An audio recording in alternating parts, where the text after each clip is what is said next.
Tommy, you're currently in recovery and have been for how long? 10 years. 10 years. What treatment worked best for you?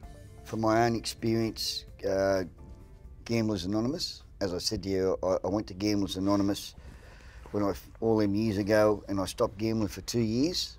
My experience has been around other recovering gamblers. My dear family would cut off both their arms to help me with my gambling, but they don't understand what I go through. They sort of somehow in their mind said, why don't you just stop?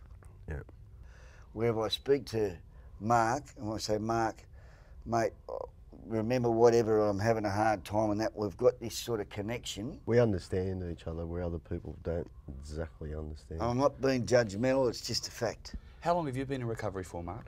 Well, I've been in recovery for quite a few years, but the last time since I've had a gamble was about 4 years and 2 months or so, one day at a time. Sure about that? 4 years, 2 months? Oh, something like that.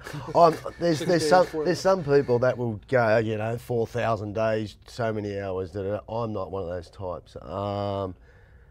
Time just passes you by. I don't have the obsession to gamble anymore. It's just for today. What works for you? Power of example.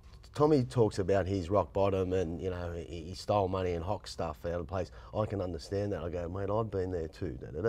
And it's the message of hope. Then I see people ahead of me, and I've had, once I surrendered, and I truly wanted to surrender to this, and I got great advice with, you know, just take it easy. You don't have to pay all your debts back at once. Just try to be as honest as possible. It's about getting honest. And I see people of examples that have got a quality life, and I go, well, I want some of that. In the professional side of that, professional treatment counseling, helpful, along with 12-step support. You remove the 12-step support, the success rate plummets. So there's a definite correlation between the treatment that you give at the Problem Gambling Centre working with GA.